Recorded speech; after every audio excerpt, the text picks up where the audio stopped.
are far worse things waiting man than death. You will be scared shitless. Did you hear the little recording in progress sound?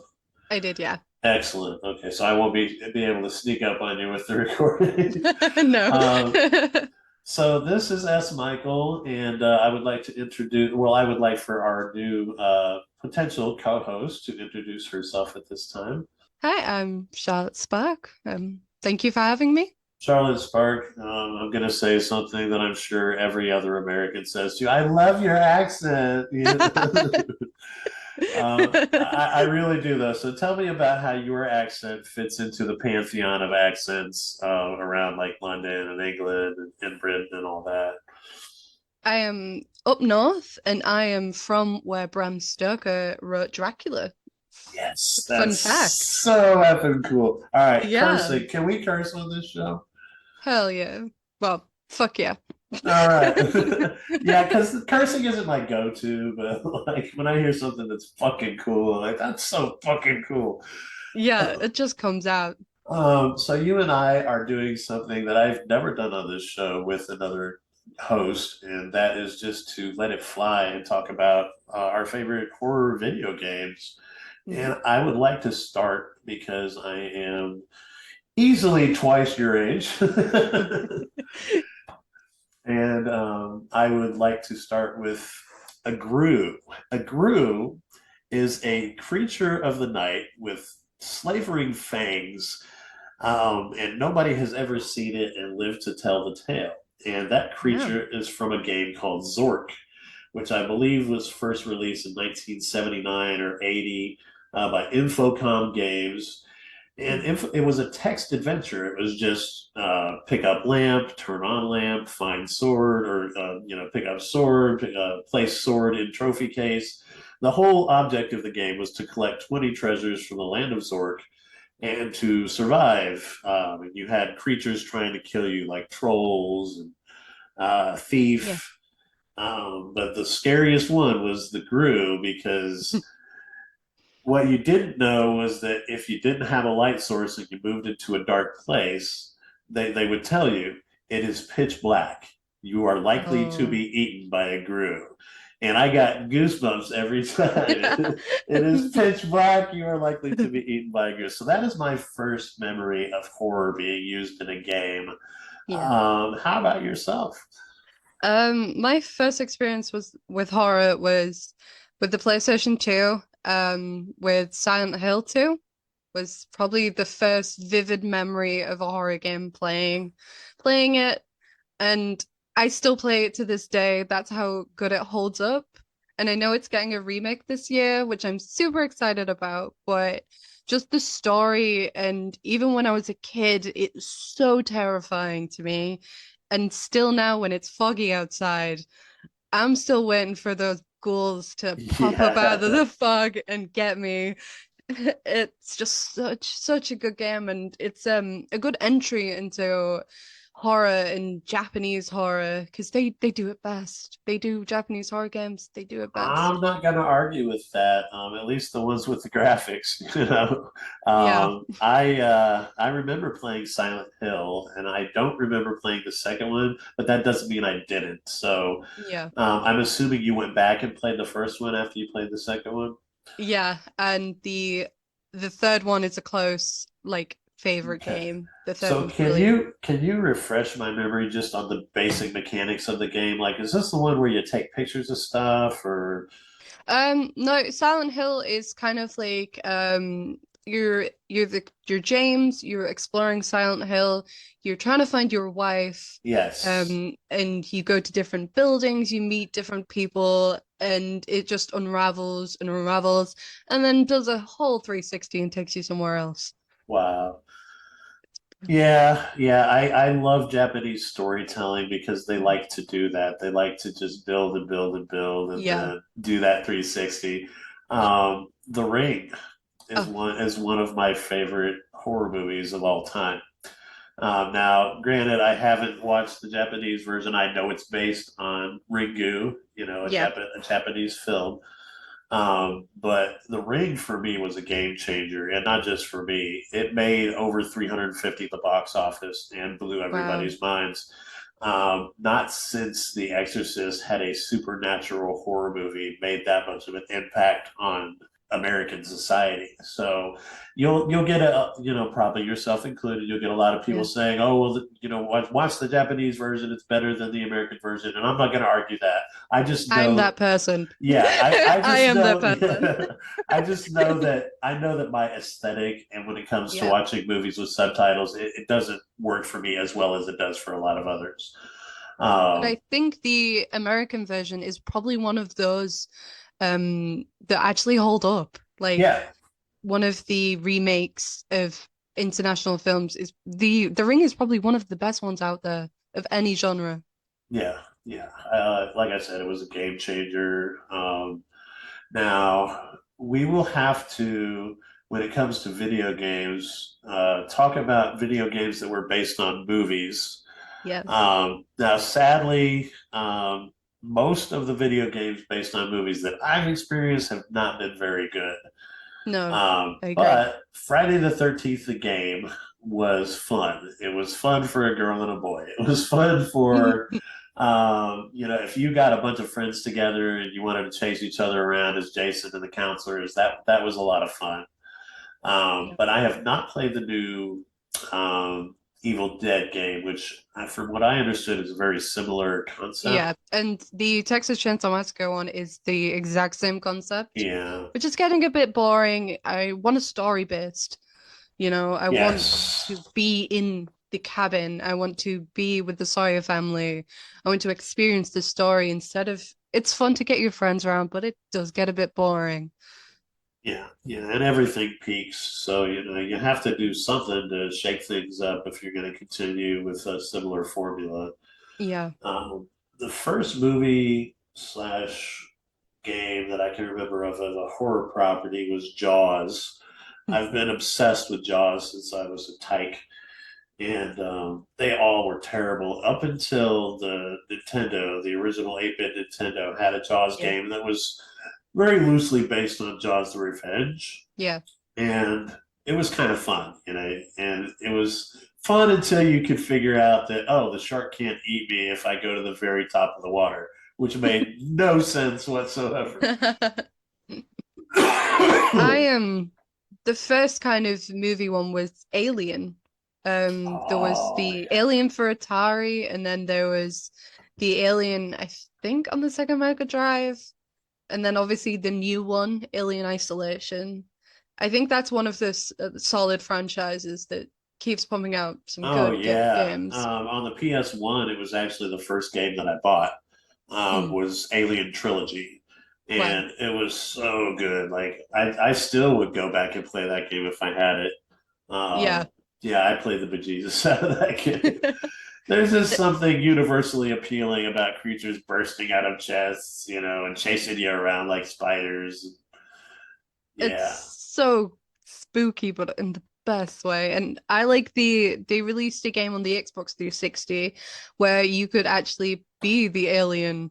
And that was awesome. Just Oh chasing these marine wow. like people, mercenaries around. And then you could also be Predator, which was awesome as well. That sounds like a blast. Um, Now, there was a Jaws game on the Xbox, the original Xbox and the Xbox 360 where you could play the shark. Wow. Um, and I loved it, but it's just hokey fun. It's not meant to have a Yeah, story or anything. You're just going around eating people, it's the bumping into best kind of boats. fun.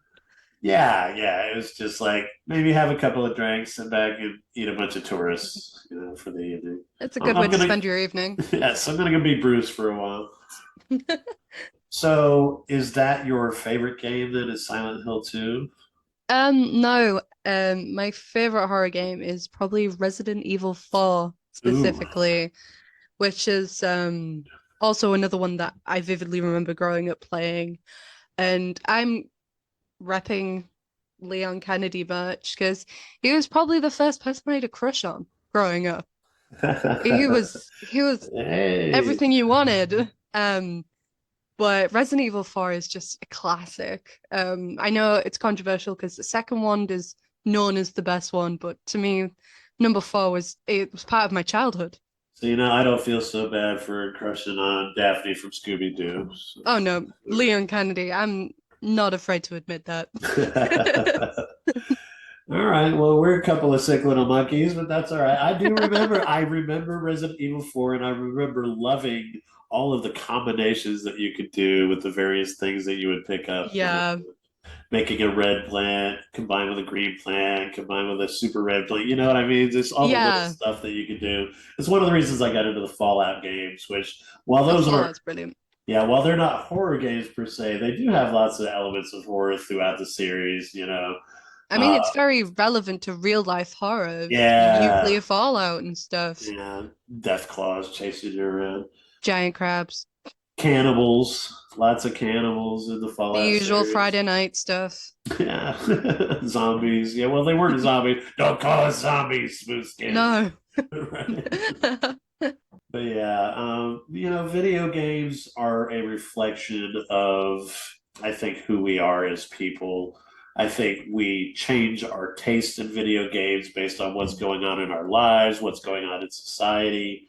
Yeah. And so, during the 80s, there was a lot of war type games. There still are, right? There's always going to be war games, but the games that started to become really popular in the late 80s, and where I'm glad to see them still regaining popularity, are trying to figure out how to exist in a strange world.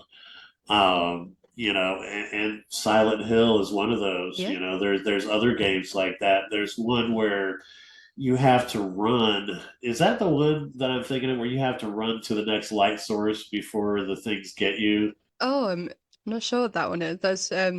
It's all about getting to the next light source before the creatures get you. And then there's another one where you have to take pictures of ghosts. And, it's just all about figuring out how to make your way through this world that exists like in parallel to yours. Dead Reckoning is another one where it's all these zombies and stuff, but they're not just regular zombies. They're like Dead Rising. That's it. Oh my gosh. Oh, Dead Rising, yeah. Yes. Where it's not just zombies, it's like super zombies. Like a giant 800-pound zombie chasing you down a hallway kind of stuff, Yeah. I'll always love Resident Evil 3 for that reason. Stars. Nemesis, yes. Yes. And Resident Evil 2 for that liquor guy that chases you down the hallway and just. Mr. X as well. Oh, God. So, yeah, I mean, thank God for these games because they give you another world to escape to. A world that you could face. And yes, you might die many times in it, Yep. What's the game that's famous for killing you over and over and over? Demon Souls and Dark Souls, Oh, those games are too hard for me. They're too hard for everyone. That's yeah. kind of what they're known for. But, I love being able to escape to another world and face these creatures that are really just metaphors for the things that I'm facing in my life, Yeah. It's a form of escape. For sure. It's escapism at its finest. So where you can't escape with movies always necessarily, there's always the horror video game to escape to. Any others that have stood out to you over the years that you're like, oh yeah, I would play that over and over? I really liked Until Dawn, which was where you made your own kind of story, where you're in the mountains. There's some, I think they're Wendigos. I think that's how you pronounce it. Yeah. And you play all the different characters, but you choose how the story goes. You choose what they do. And the ending is all depends on you, and you pick who survives, you pick who dies. Sometimes you press an option, you messed up, you follow it through, and it's such a replay value that you can keep going back to it and finding out different endings and trying to get everyone to survive. Or if you're really sick, trying to get everyone to die. Right. Which you can do. Blast of a concept. So we're getting towards the end of our initial show, and in every show I always do something called the scared shit list. You will be scared shitless. Where we talk about what scared us the most. And so, can you remember or recall, maybe if it's not the scariest, then one of the scariest moments that you've ever had while playing a game or watching someone play a game? Probably the original Friday the 13th on NES when little Jason pops up, the music Yes. starts. Yeah, that was terrifying as a kid, and it still terrifies me now hearing that music. Yes, that music is fantastic. I hope somebody can find a way to do like a fan film based on 8-bit chasing because Oh, even definitely. the aesthetic, with the light blue and the purple is just so cool. It's brilliant. For me, I mean, besides the grooves, I already spoiled mine right at the get-go, but it would have to be The Walking Dead. And I'm not a huge Walking Dead fan, but The Walking Dead game from Telltale Games just gave me this sense of dread. It Yeah. actually did a good enough job of telling a story where I really felt like I was in this world of survival and zombies and other like evil humans trying to survive at the same time. Which is sometimes scarier than the monsters. Absolutely. I'll never forget there's this great scene in the second chapter where a redneck comes up on his buddy and he's like, fuck you, man. And he like shoots him with a shotgun. And I'm like, that's exactly what would happen in my town. I think it's also the dread of like when I played that game, it was having other people to like rely on me and like their survival's in your hands, and it's quite terrifying. Absolutely. Anytime that, others have to rely on your wits, it's so much pressure. And it's like, gosh, what if I don't get it right? Oh, here's what happens if I don't get it right. Yeah. That game was not shy about showing you how you could screw everything up. So. I didn't shy away at all. Well, your favorite video game of all time, not just horror. Ooh. No, that is a tricky one, but if we're going with not horror, this is definitely not horror, but Kingdom Hearts. I love it. It mishmashes. Yeah. Yeah. I love Final Fantasy is a strong game for me. Many of them, but Kingdom Hearts, where it's Disney and it's everything, Yeah, so charming. everything to warm your heart and to get away from the horror games sometimes. Yeah, yeah. For me, it was Ultima 4, Quest of the Avatar. It was an adventure game from 1984. And yeah, I learned more about morality from that game than I did from the Bible. Like, it's basically infinity gets broken down into the three great principles of truth, love, and courage, which then get broken down into the 8 virtues of compassion, honesty, spirituality, humility, etc. It's like even 3 seconds into me talking about it, you could tell that like they It's deep. really put a lot of thought into this game, and it It's was a lot more thoughtful than Mickey Mouse. yeah. And Nothing wrong with that though, because most of the games I was playing at the time were more like Kingdom Hearts. So, yeah. now how do you spell your name? So Charlotte? Charlotte. It's Charlotte. Yeah. Okay. Charlotte Spark. I think this went really well. What are your thoughts? I think it went really well. I've enjoyed talking about games. And we didn't even prepare. So that's like, Nope. yes. That means that No note, even no if- anything. yeah, even if we haven't fully prepared for an episode, we should still be okay. Yeah. Now, normally episodes last up to an hour, Yeah. but I'm going to cut this one short just because we didn't quite prepare.